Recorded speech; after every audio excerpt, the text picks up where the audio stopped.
అపరాజిత 4వ భాగం. 3వ భాగంలో సుధాకర్కి క్షయవ్యాధని తెలిసి రవిచంద్ర పరిగెత్తుకుని వస్తాడు.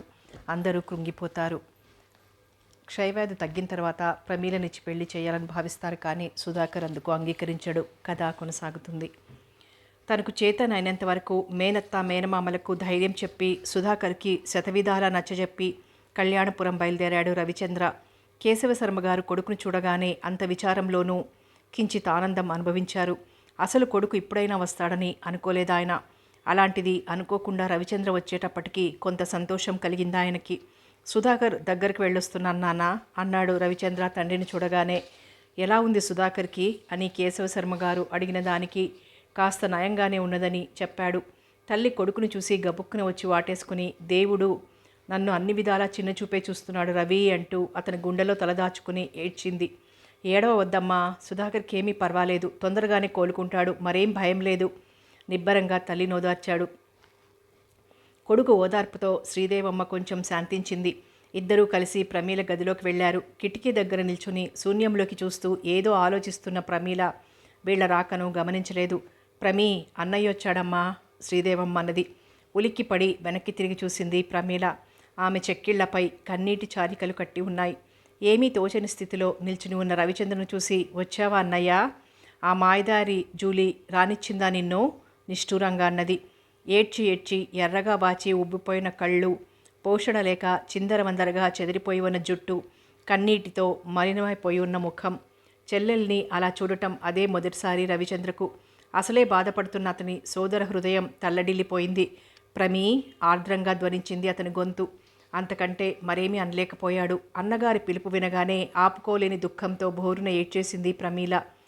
చెల్లెలి దగ్గరగా వెళ్ళి ఆమె భుజం మీద వాత్సల్యపూర్వకంగా చేయి వేసి, నువ్వు కూడా ఏడుస్తున్నావా ప్రమీ, ఇప్పుడు ఏమైందని అన్నాడు.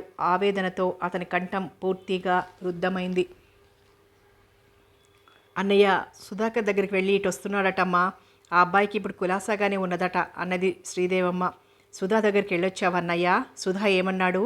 నన్ను మరో పెళ్లి చేసుకోమని సుఖంగా ఉండమన్నాడు కదూ ఏడుస్తూనే అన్నది.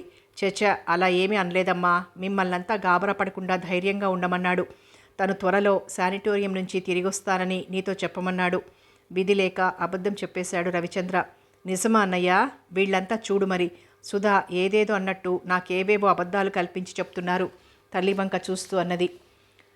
ఏదో తమాషాకి అన్నానని మామయ్య వాళ్ళని ప్రమీని ఏమీ అనుకోవద్దని చెప్పమని నాతో కబురు చేశాడమ్మా. పూర్తిగా కోలుకోగానే నీకు ఉత్తరం రాస్తాను అన్నాడు కూడా. తన శక్తినంతా ప్రయోగించి నటిస్తున్నాడు రవిచంద్ర. చటుక్కున్న అన్నగారి చేతిని గట్టిగా పట్టుకొని, నన్నొకసారి సుధా దగ్గరికి తీసుకెళ్ళవా అన్నయ్య అని అడిగింది. అలాగేనమ్మా, నేను తీసుకెళ్తాగా నిన్ను చెల్లెలికి భరోసా ఇచ్చాడు. ప్రమీల ముఖం విప్పారింది. ఇదంతా వింటున్న తల్లి కొడుకును అనుమానంగా పరిశీలిస్తోంది. కొడుకు కట్టుకథ అల్లి చెల్లెల్ని ఊరడిస్తున్నాడని ఆమె గ్రహించేసింది. ఏదో అనబోయింది. ఆమె వైఖరి గమనించిన రవిచంద్ర అసలు విషయం ఆమె ఎక్కడ బయట పెట్టేస్తుందో అన్న ఆందోళనతో, రేణు ఏదమ్మా అని అడిగాడు. అంత దుఃఖంలోనో కొడుకు ఆ ప్రశ్న అడగగానే శ్రీదేవమ్మ ముఖం వికసించింది. లోపలున్నట్లుంది. నువ్వు వచ్చావని చెప్పొస్తానుండు అని హడావిడిగా గదిలో నుంచి బయటకు వెళ్ళింది. పర్వాలేదు, వదిన్ని ఆ మాత్రమైనా జ్ఞాపకం పెట్టుకున్నాడు పాపం, మళ్ళీ నిష్ఠూరంగా అన్నది ప్రమీల. పూర్తిగా మర్చిపోయాననుకున్నావా ఏమిటి నవ్వలేక నవ్వాడు రవిచంద్ర. మామగారి కోసం బత్తాయి రసం స్వయంగా తీస్తున్న రేణుక ముఖం ఇంత చేసుకుని హుషారుగా వస్తున్న అత్తగారిని చూసి ఆశ్చర్యపోయింది. శ్రీదేవమ్మ రేణుక దగ్గరకొచ్చి, ఎప్పుడూ ఈ సేవలు సపర్యలు తప్ప మరో విషయం పట్టించుకోవటం లేదా ఏమిటి?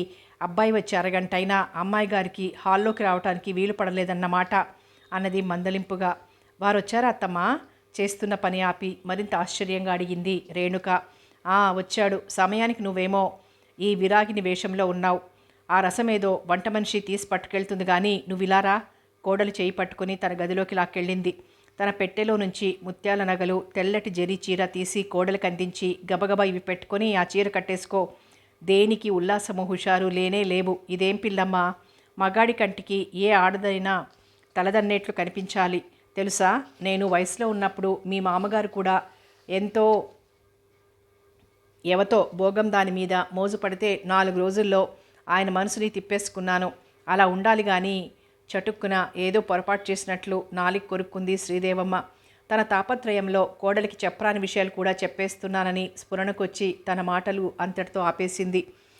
ఆ చీరను నగలను కట్టుకుని బొమ్మలా నిల్చున్న కోడల్ని చూస్తూ, త్వరగా తయారవు, ఈసారి రవిచంద్రన్ బొంబాయి వెళ్లకుండా కొంగున కట్టెయ్యాలి తెలుసా అని హెచ్చరించి గదిలోంచి వెళ్ళిపోయింది. అత్తగారి అమాయకత్వానికి తనలో తనే నవ్వుకుంది రేణుక. తన చేతులలో ఉన్న చీరను నగలను మార్చి మార్చి చూస్తూ పక్కనున్న సోఫాలో కూలబడింది. పావుగంట గడిచిన తర్వాత ఆ గదిలోకి వచ్చిన రవిచంద్ర సాదా చీరలో నిరాడంబరమైన అలంకరణలో చెంపకు చేయి చేర్చి ఏదో ఆలోచనలో మునిగిపోయి సోఫాలో కూర్చుని ఉన్న రేణుకను చూసి, ఎలా ఉన్నావు రేణు అని పలకరించాడు. భర్త పలకరింపుతో ఆలోచన నుంచి తేరుకుని చటుక్కున లేచి 2 చేతులు జోడించింది రేణుక. సంతోష సంకోచాల సమ్మేళనంతో సాదా అయిన వేషంలో విరిసి విరియని మల్లెమొగ్గలా కనిపిస్తున్న రేణుకను చూస్తుంటే రవిచంద్ర హృదయంలో అతనికి తెలియకుండానే మమతానురాగాలు పెల్లుబికాయి. ఆమెను గుండెల్లో దాచుకోవాలనిపించింది. కానీ ఏదో సంకోచం అడ్డుగా నిలవడంతో నిలుచుడ చోటనే ఉండిపోయాడతను. ఉత్తరం రాస్తానన్నావుగా రేణు? మళ్ళీ తనే అడిగాడు. రాయటం పడలేదు. ఆమె మాటలు తడబడ్డాయి. నేను రాస్తే నువ్వు జవాబు రాస్తానన్నావు కదూ? ఆమె దగ్గరగా వచ్చాడతను. అతని హృదయం నుండి వెలువడిన వేడి నిట్టూర్పు ఆమె నుదుటి మీద నులివెచ్చని సెగలా సోకింది. నన్నర్థం చేసుకోరేణు, నన్నర్థం చేసుకో, సోఫాలో కూర్చుంటూ అన్నాడతను. తలెత్తి భర్తకేసి చూసింది రేణుక. ఆమె శరీరపు అంతరాంతరాలలోని అణువణువున మధురాతి మధురమైన మహావేదనాభరితమైన స్పందన ఏవో అపూర్వ తంత్రవాద్యాల సమ్మేళనంలా ఉత్పన్నమైంది. ఎండిపోతున్న పెదవులు తడుపుకుని, ఎందుకలా బాధపడతారు, మీరేం చేశారని అన్నది. మల్లెలు విరియవలసిన నీ జీవితంలో నిప్పులు కురవటానికి కారకుణ్ణి నేనే కదా రేణు, ఆవేదనాపూర్వకంగా అన్నాడు. గొంతు సవరించుకుంది రేణుక. మీ సహధర్మచారిణిగా మీ మాటలని నేను సమర్థించను అన్నది. మీ సహధర్మచారిణి అవటమే భగవానుడు నాకిచ్చిన అపూర్వ వరం అనుకుంటున్నాను. మిమ్మల్ని మీరు కించపరుచుకోవటం నేను కలలోనైనా భరించలేను. రేణుక వైపు వింతగా చూశాడు రవిచంద్ర. కనుల నిండా ఆరాధనాభావం నింపుకొని భర్తనే చూస్తోంది రేణుక. నిజం, నన్ను నమ్మండి. ఏ ప్రలోభానికి లొంగని మీ అపూర్వ ప్రేమానురాగాలు పొందటానికి నోచుకున్న నా అదృష్టం సాటిలేనిది. మిమ్మల్ని చూసుకుని నేనెంత గర్వపడుతున్నానో మాటల్లో చెప్పలేను. భగవంతుడు ప్రత్యక్షమై నన్నేదైనా వరం కోరుకోమంటే జన్మ జన్మలకి మిమ్మల్నే భర్తగా ప్రసాదించమని కోరుకుంటాను. రేణుక కనురెప్పలు మూసుకున్నాయి. ఉద్రేకం వలన ఆమె కళ్ళ నిండా కమ్ముకున్న కన్నీళ్లు బిందువులుగా మారి ఆమె ఎడదపై పడ్డాయి. ఆమె మాటలు వింటున్న రవిచంద్ర మనసులో ఈర్ష్యాద్వేషాలతో జ్వలించిపోతూ రేణుకకు విడాకులిచ్చి పారేయమన్న జూలీ మెదిలింది. రేణుకకు జూలీకి ఉన్న అంతరాలను బేరీజ్ వేసుకుంటుంది అతని మనస్సు. ఈర్ష్యాద్వేషాలకు అతీతురాలైన ఆమెలో దేవత్వం గోచరించింది. నువ్వెంత మంచిదానివి రేణు అన్నాడు తన మనసులోని భావనలు అన్నింటినీ కూడగట్టి. ఆ క్షణంలో వాళ్ళిద్దరి మనసులు అనూహ్యమైన అపూర్వమైన మమతానురాగాలలో పెనవేసుకుపోయాయి.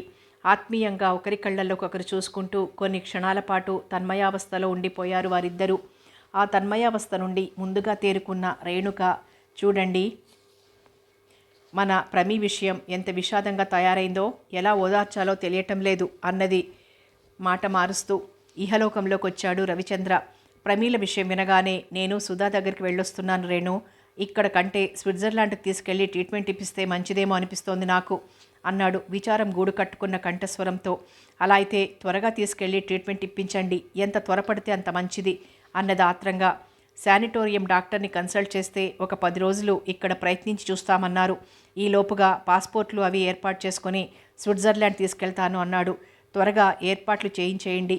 దురదృష్టం కాకపోతే ఎంతో ఆరోగ్యంగా ఉండే సుధాకర్కి ఈ భయంకర రోగం ముంచుకురావడమేమిటి? అంతా విధి అన్నాడతను నిట్టూరుస్తూ. దుర్విధి విషాదంగా అన్నదామె.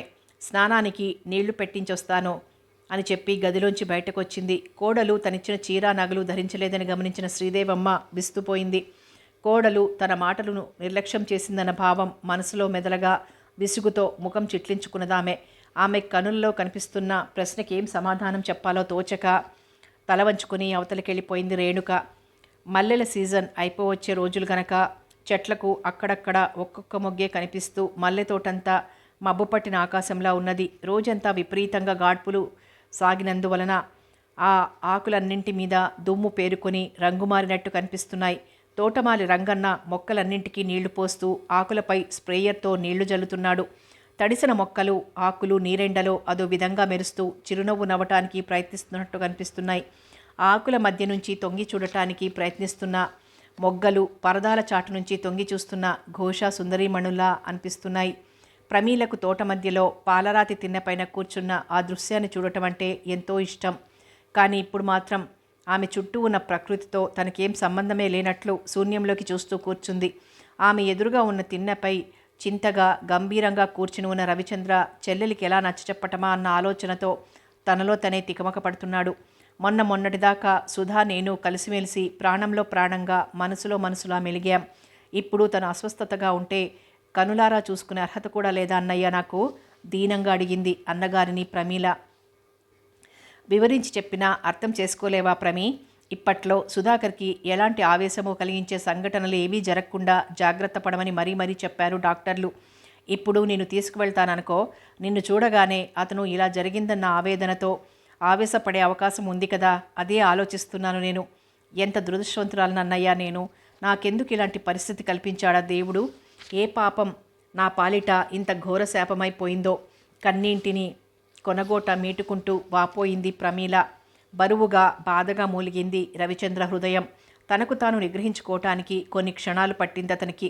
ఒక్క 15 రోజులు ఓపిక పట్టు. ఈ లోపుగా సుధా చాలా వరకు కోలుకుంటాడు. అప్పుడు నువ్వు అతని నిరభ్యంతరంగా చూడొచ్చు. నువ్వు కూడా నన్ను మభ్యపెట్టడం లేదు కదన్నయ్యా? అనుమానంగా అడిగింది. లేదమ్మా, లేదు. నన్ను నమ్మవా ప్రమీ? అతని గొంతునెవరో పట్టేసినట్లుగా మాటలు పట్టి వచ్చాయి. నిన్ను నమ్ముతాను గాని 15 రోజులు గడిచాక వచ్చి నన్ను తప్పకుండా తీసుకెళ్తావా మరి? ఆశగా అడిగింది. ఓ తప్పక, నమ్మకంగా అన్నాడు. కొన్ని క్షణాల నిశ్శబ్దం తరువాత వదిన్ని ఇక్కడే ఉంచేస్తావా అన్నయ్య ఇక అని అడిగింది ప్రమీల. నీ పెళ్ళైపోయాక వదినను నా వెంట తీసుకెళ్తానమ్మా. నా పెళ్ళి, పేలవంగా నవ్వింది ప్రమీల. అది జరుగుతుందంటావా అన్నయ్య? తప్పక జరుగుతుంది. సుధాకర్కి తగ్గిపోగానే ముహూర్తం పెట్టించెయ్యను. త్వరలో జరిపించేయన్నయ్యా. మరేదో చెప్పబోయి సంకోచం అడ్డురాగా మౌనంగా ఊరుకుంది. ఆమె సంతోషాన్ని గమనించినా మళ్ళీ ఏమంటే ఏమర్థం చేసుకుంటుందోనని గమనించినట్లుగానే ఊరుకున్నాడు. క్రమక్రమంగా తోటంతా నల్లబారిపోయింది. వాళ్ళిద్దరి మనసులలోని అంధకారం విస్తరించి లోకమంతటినీ ఆవరించింది. ఆకాశంలో మానవుడి ఆశల అక్కడక్కడ మిణుకుమంటూ పుట్టుకొస్తున్నాయి నక్షత్రాలు. రవిచంద్ర ఇంటికొచ్చేటప్పటికి జూలీ హాస్పిటల్ నుంచి ఇంటికి వచ్చేసింది. వెళ్ళి 4 రోజులైనా రవిచంద్ర తిరిగి రాకపోయేసరికి ఆమెలో భరించలేనంత చికాకు ఏర్పడిపోయింది. కాలుగాలిన పిల్లిలా బంగళా అంతా ఏదో గొణుక్కుంటూ తిరగసాగింది జూలీ. గుమ్మంలో అడుగుపెడుతున్న రవిచంద్రను చూసి ముడుచుకుని ఉన్న ఆమె ముఖం ఒక్కసారిగా విప్పారింది. అతనికి ఎదురు వెళ్ళబోయి అంతలోనే మళ్ళీ ముఖం ముక్కులించుకుని మూతి 3 వంకర్లు తిప్పి చటుక్కున తన గదిలోకి వెళ్ళిపోయిందామె. ఏవేవో ఆలోచనలతో అస్థిమితమైన మానసిక స్థితిలో ఉన్న రవిచంద్ర ఆమె ధోరణిని గమనించకుండానే తన గదిలోకి వెళ్ళి బట్టలు విప్పి బట్లర్ను కేకేసి స్నానానికి నీళ్లు సిద్ధం చేయమని చెప్పాడు. రాత్రంతా ప్రయాణం చేయటం వల్ల అతనికి చాలా అలసటగా ఉంది. బద్ధకంగా పక్క మీద వాలి కళ్ళు మూసుకున్నాడు. తన గదిలో రవిచంద్ర రాక కోసం అమితమైన ఆరాటంతో ఎదురుచూస్తూ పిచ్చెత్తినట్లు తిరుగుతున్న జూలీ 5 నిమిషాలు గడిచినా రవిచంద్ర రాకపోయేటప్పటికీ ఆరాటం పట్టలేక తటపటాయిస్తూనే నిశ్శబ్దంగా అతని గదిలోకి వెళ్ళింది. కళ్ళు మూసుకొని పడుకుని ఉన్న రవిచంద్ర జూలీ రాకను గమనించలేదు. కొన్ని క్షణాలు గుమ్మంలోనే నిలబడి తన రాకను సూచించేందుకై చిన్నగా దగ్గింది జూలీ. కళ్ళు తెరిచి చూశాడు రవిచంద్ర. పాలిపోయి కళతప్పిపోయిన ముఖంతో అతి దీనంగా తన వంకే చూస్తున్న జూలీని చూసేసరికి అతనికి ఎనలేని జాలి, సానుభూతి కలిగింది. అంత క్రితం ఆమె మీదున్న కోపమంతా మర్చిపోయి రా జూలీ అన్నాడు 2 చేతులు జాపుతూ. ఒక్క ఒద్దుటన వచ్చి అతని ఎదపై వాలిపోయి వెక్కి రోధించసాగింది జూలీ. ఏడవకు జూలీ, ఎందుకు ఏడవటం? ఆమె తల సున్నితంగా నిమురుతూ మృదువుగా అన్నాడు రవిచంద్ర. అలా ఏడుస్తున్న ఆమె అతని కంటికి పసిపిల్లలా కనిపించింది.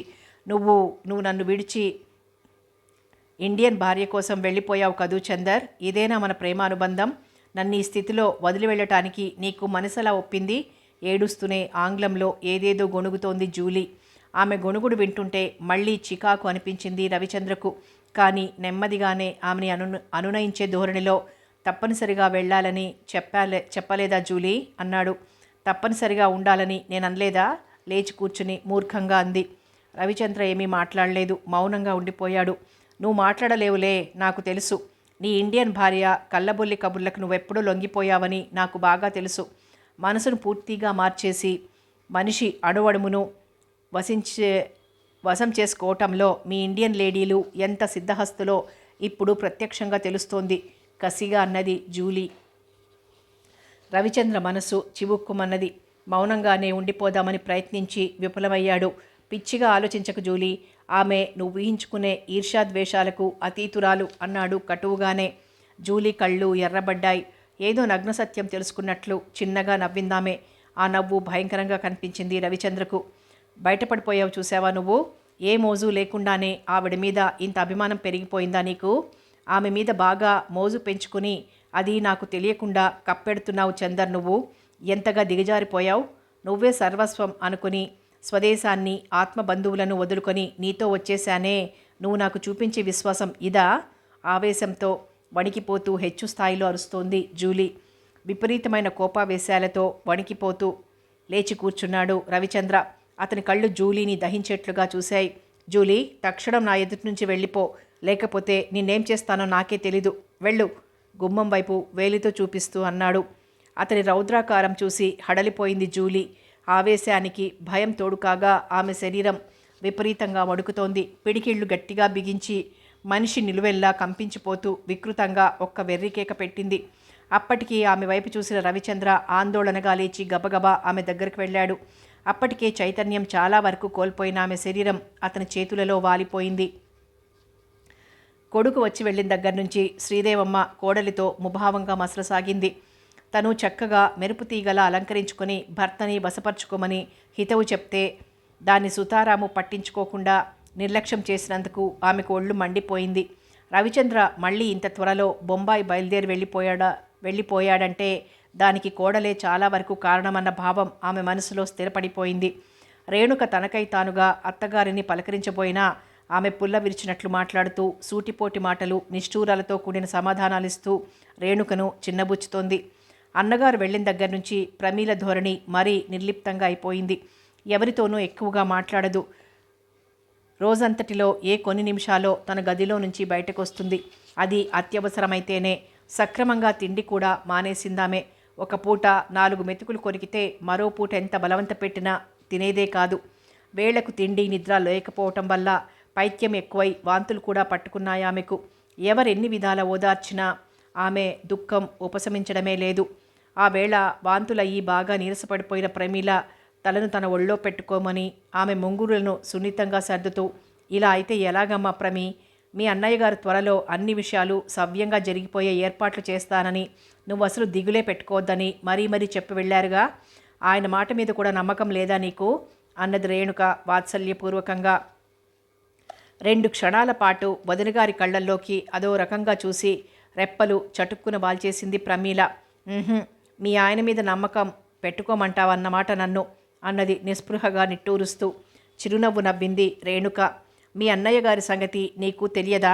ఆయన తానన్న మాటను అక్షరాలా నిలబెట్టుకుంటారు. మీ ఆయన మీద నీకు నమ్మకం ఉందన్నమాట.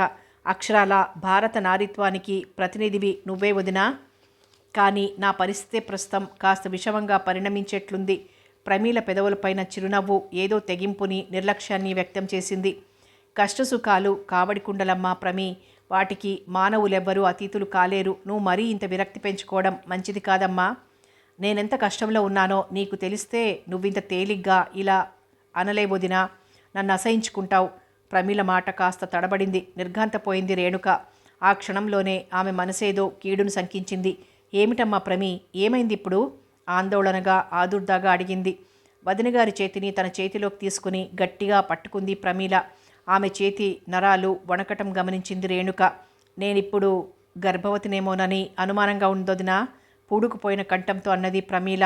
ఈ మాట వింటూనే అదిరిపడింది రేణుక. తన చుట్టూ ఉన్న పరిసరాలన్నీ గిరగిరా తిరిగినట్లు అనిపించడంతో కలవరంతో కొన్ని క్షణాలు కళ్ళు మూసుకుంది. తనంతానే తమాయించుకుని, ప్రమీ, ఇది నిజమా అన్నది ఊపిరి బిగబట్టి. ప్రమీలను పట్టి చూస్తూ భారంగా నిట్టూర్చింది ప్రమీల. నిజమే వదినా, నాలో సుధాకర్ ప్రతిబింబం పెరుగుతోంది. నాకు తెలుసు. అందుకనే ఎట్టి పరిస్థితుల్లోనూ అయినా సుధాకర్తో నా పెళ్లి త్వరలో జరిపించమని అన్నయ్యను మరీ మరీ వేడుకున్నాను. ఆయన గారు వినిపించుకోకుండా నిశ్చింతగా వెళ్ళిపోయాడు. రేణుక కళ్ళల్లో నీళ్లు చిప్పిల్లాయి. ఎంత ఘోరం జరిగిందమ్మా! ఇప్పుడు మనకేది దారి? ఈ విపత్తు నుంచి మనం ఏ విధంగా బయటపడగలం? రేణుక కంఠం రుద్ధమైంది. ప్రమీల ఏమీ అనలేదు. పిచ్చి చూపులు చూస్తూ మౌనంగా ఉండిపోయింది.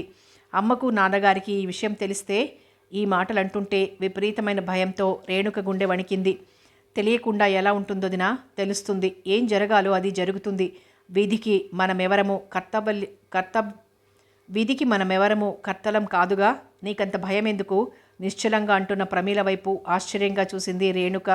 ఇహలోక బంధాలన్నింటినీ సడలించుకున్నట్లు శూన్యంలోకి చూస్తున్న ప్రమీల కళ్ళ వెంబడి ధారగా కారుతున్నాయి.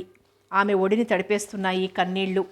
కొన్ని నిమిషాల క్రితం రేణుక దృష్టిలో ప్రమీల అపురూపంగా, అల్లారు ముద్దుగా, అందరికీ కనుపాపగా, అపూర్వంగా జీవించే అమాయకమైన అందాల పసిపాప ఇప్పుడు అయిన వాళ్లకు, లోకానికి, సంఘానికి, సమాజానికి అన్నింటికీ లోకువైపోయి పతితగా, కులటగా, ఎందుకు కొరగాని జీవోత్సవంలా విలపిస్తున్న అభాగిని. ప్రమీలను అలా చూస్తుంటే వాత్సల్యం స్థానే ఆమె హృదయంలో ప్రమీల పట్ల అపరిమితమైన జాలి, సానుభూతి పొంగుకొచ్చాయి. తన ఒడిలోని ప్రమీల గుండెలపై తల ఆంచి బావురు మన్నది రేణుక. ఆమె కన్నీళ్లు ప్రమీల ఎడదనంతా తడిపేస్తూ ప్రమీల గుండెల్లోని మంటలను ఆర్పటానికి వ్యర్థ ప్రయత్నం చేస్తున్నాయి. మౌనంగా రోధిస్తూ కొన్ని నిమిషాల పాటు అలాగే ఉండిపోయారిద్దరూ.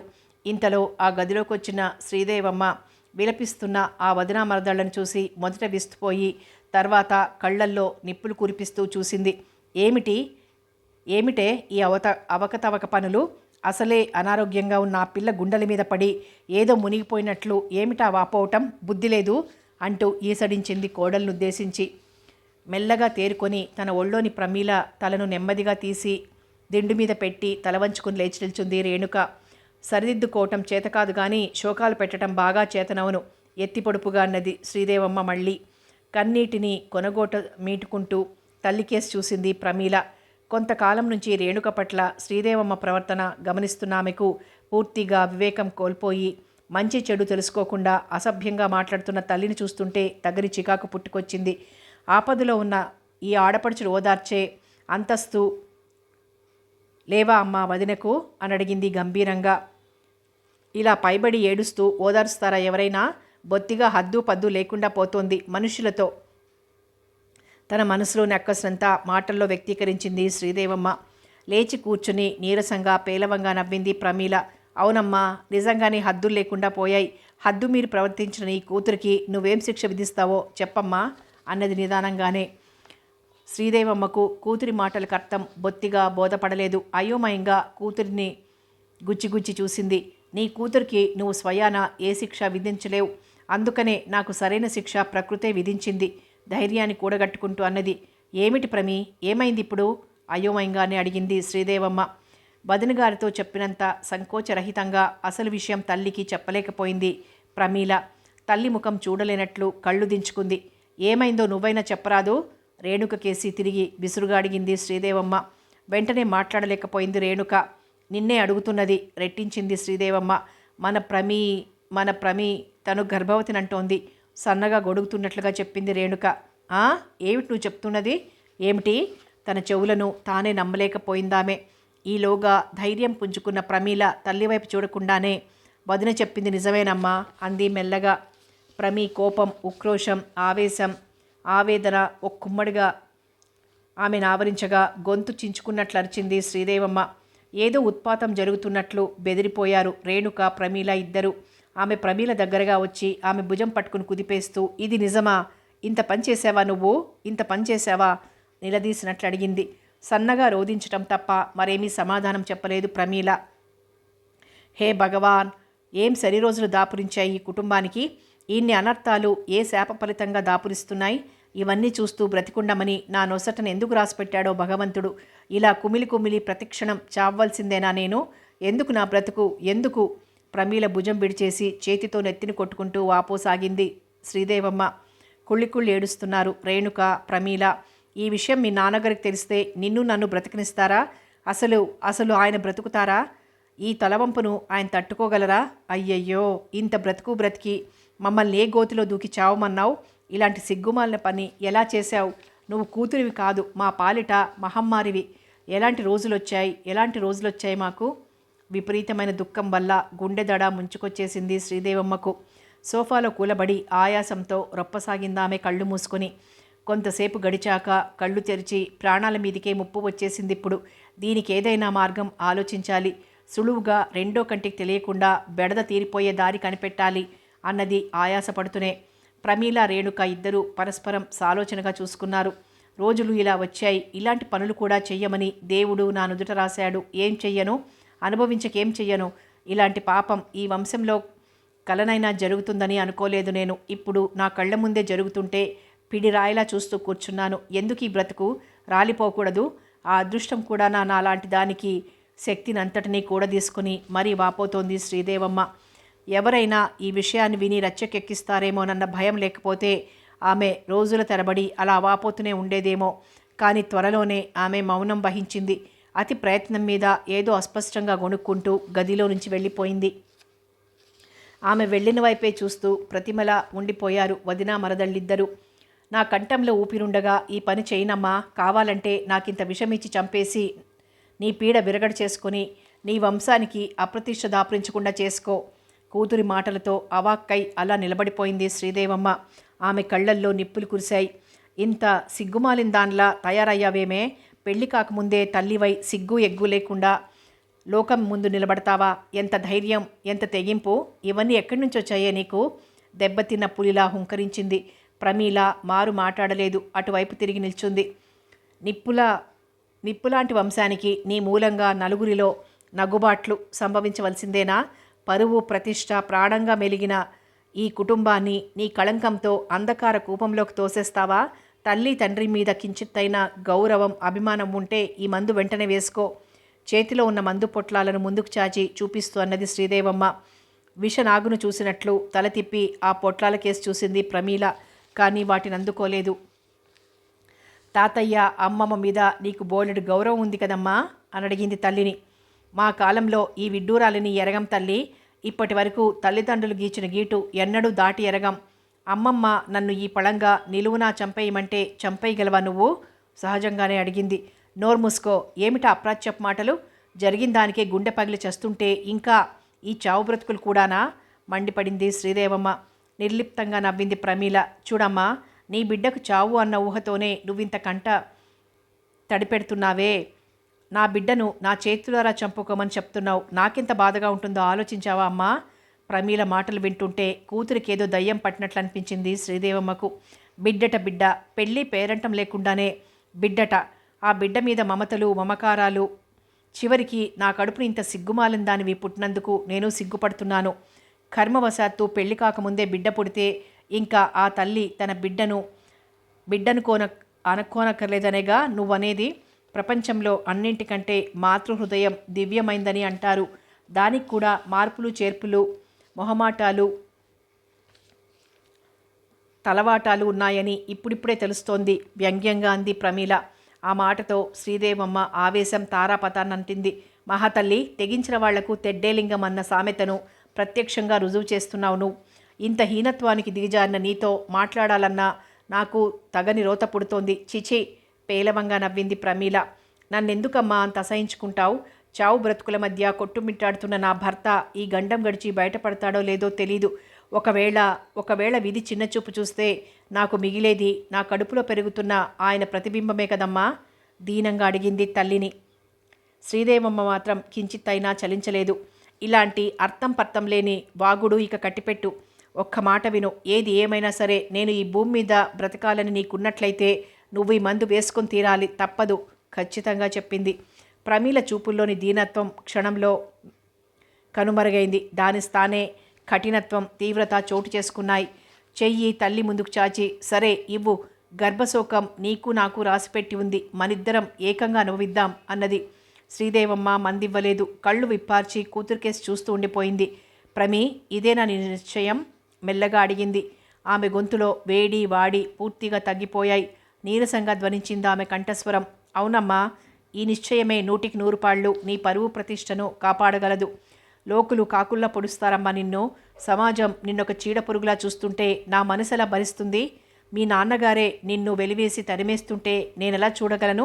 వీటన్నింటినీ చూడకముందే ఆ భగవంతుడు నన్నెందుకు ఎత్తుకుపోలేదు? గుండెలు కరిగి నీరవుతుండగా మెల్లగా రోధించసాగింది శ్రీదేవమ్మ. తల్లి కన్నీళ్లు చూసి అంతసేపు ప్రయత్నపూర్వకంగా నిగ్రహించుకున్న ప్రమీల 2 చేతులతోనూ మొహం కప్పుకొని వెక్కి వెక్కి ఏడవసాగింది. ఇన్ని శోకాలలో నాకు గర్భశోకం కూడా పెట్టకమా ప్రమీ, నేను భరించలేను. రోధిస్తూనే కూతుర్ని అర్థించి ఆమె సమాధానం కోసమైనా చూడకుండా ముఖాన చెంగు కప్పుకొని వెళ్ళిపోయింది శ్రీదేవమ్మ. ఆమె చేతిలో ఉన్న పొట్లాలు నలిగి పిప్పిలా అయిపోయాయి.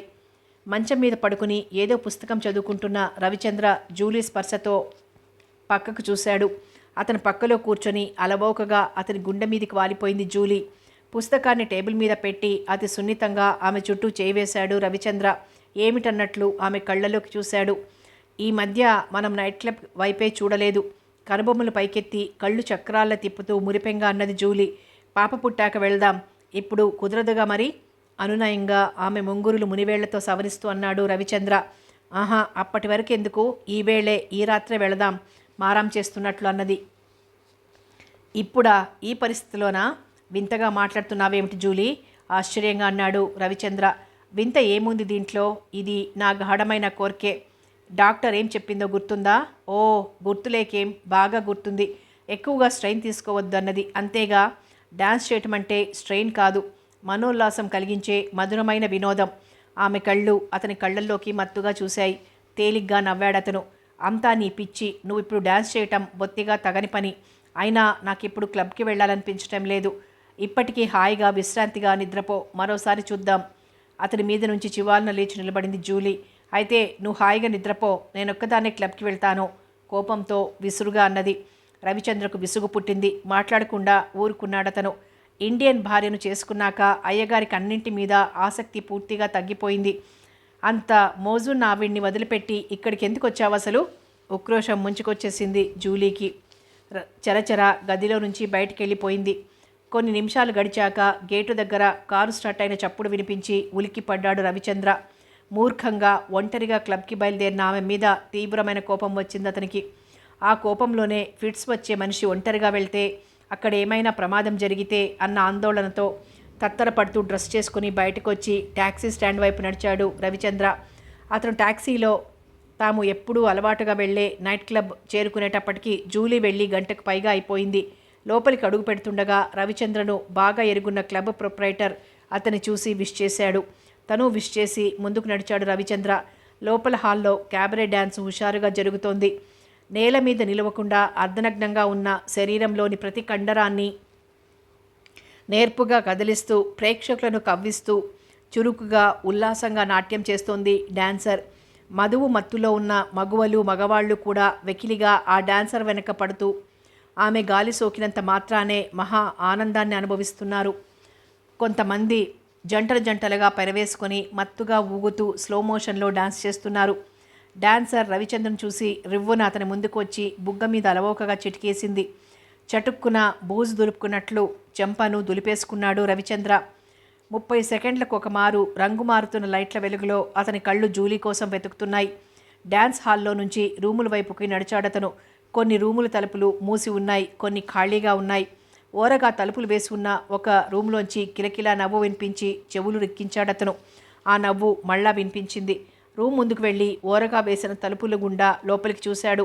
అతను అనుకున్నట్లుగానే లోపల జూలీ ఉంది.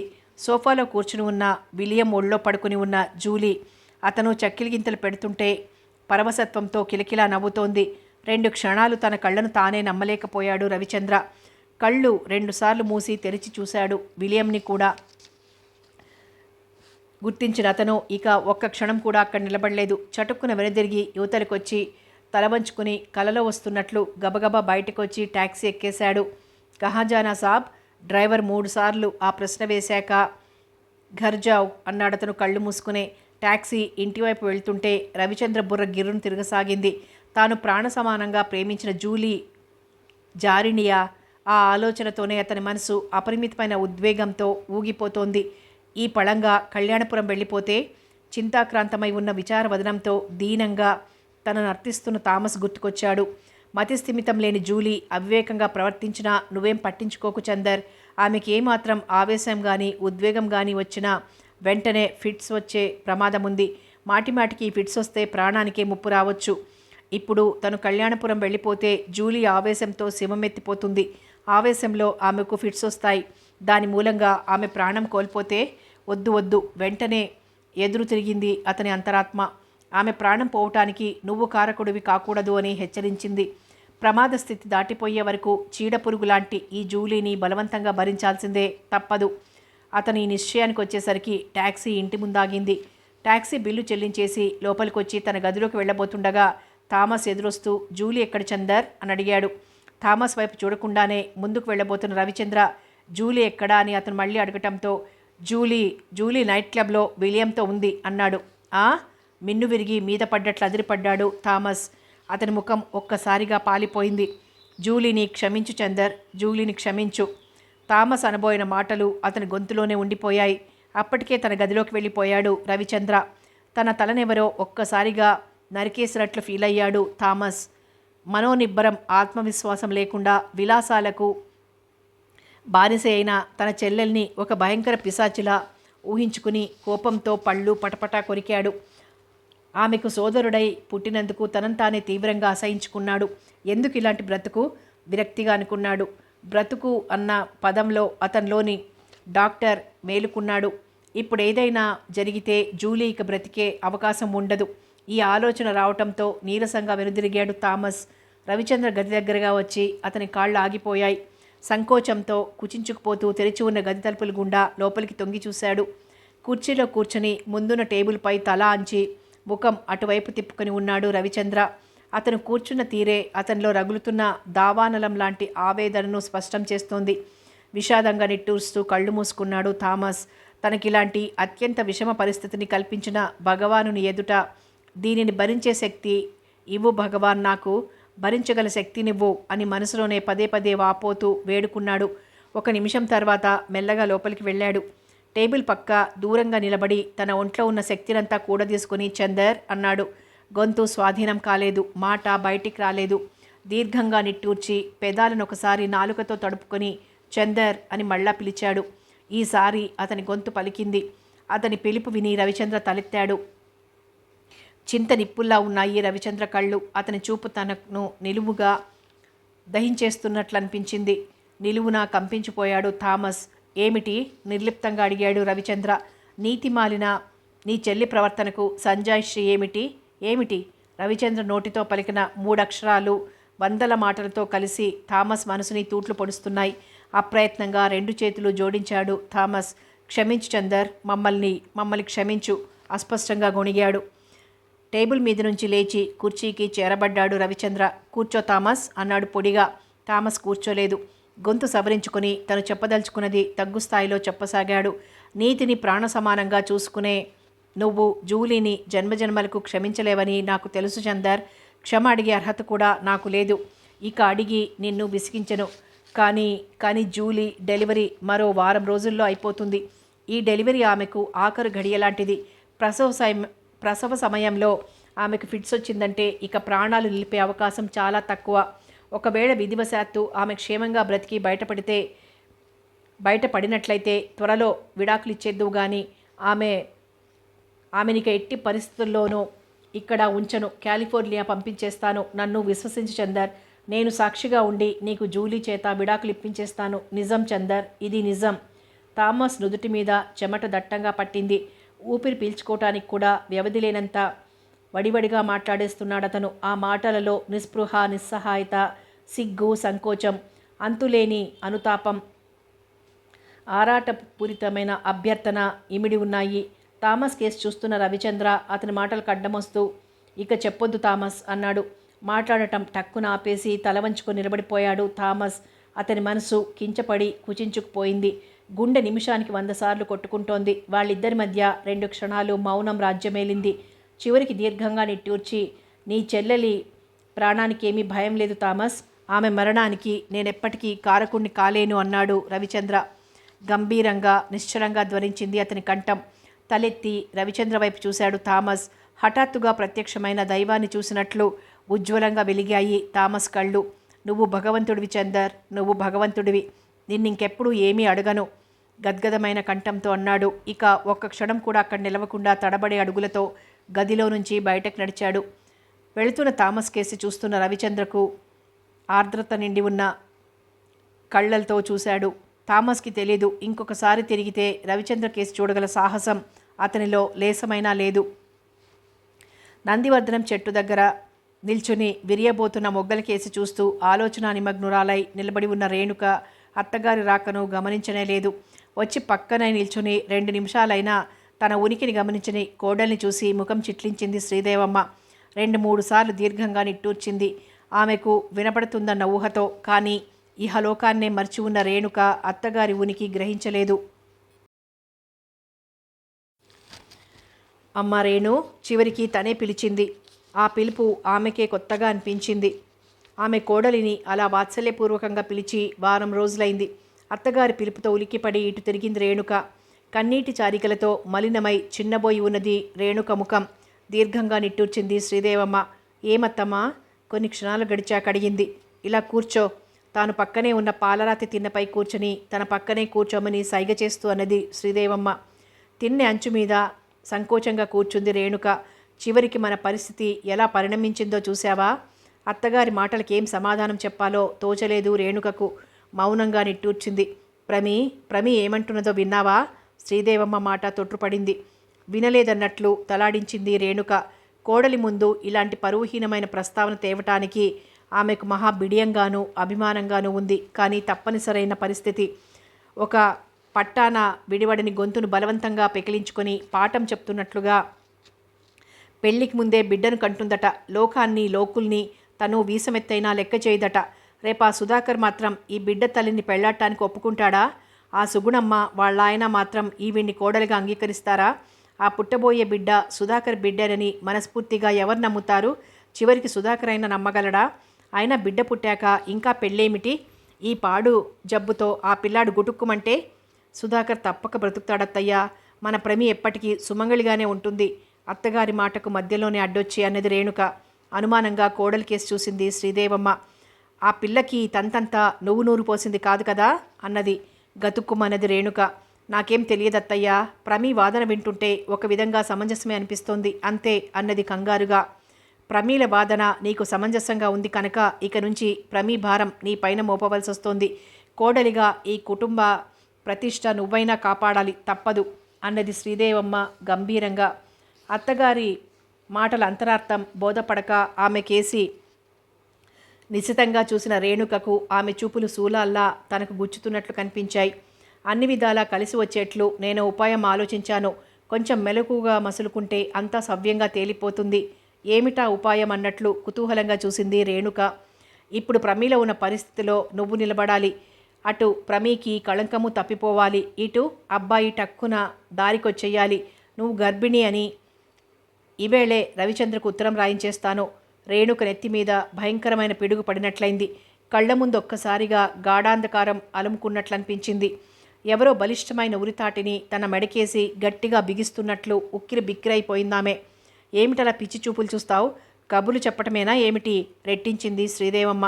వద్దత్తయ్యా, అలా వద్దు. అలా చేస్తే ఇంకా అనార్థాలు వాటిల్లుతాయి అప్రయత్నంగానే అనేసింది రేణుక. విపరీతమైన ఆందోళనను వ్యక్తపరిచాయి ఆమె మాటలు. నిష్ఠూరపూర్వకంగా ముఖం చిట్లించింది శ్రీదేవమ్మ. అవునులే, ఈ ఇంట్లో ఏ బాధ్యత నువ్వు పట్టించుకున్నావు గనక ఇది పట్టించుకుంటావు.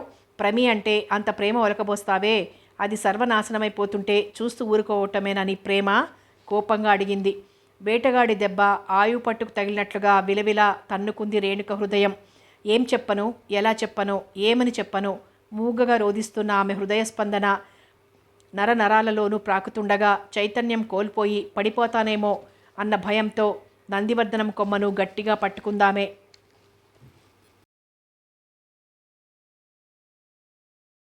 ముందు జాగ్రత్తలు, మెలకువలు 1000 కళ్ళతో చూసుకుంటాను నేను. ఆ పుట్టబోయే బిడ్డ నీ బిడ్డగానే భూమి మీద పడుతుంది. నువ్వు అబద్ధం ఆడావని అబ్బాయి కాదు కదా, బ్రహ్మదేవుడైనా కనిపెట్టలేడు. ఆ భారమంతా నాకు వదిలేయి అధికారయుతంగా ఆజ్ఞాపిస్తున్నట్లన్నది శ్రీదేవమ్మ.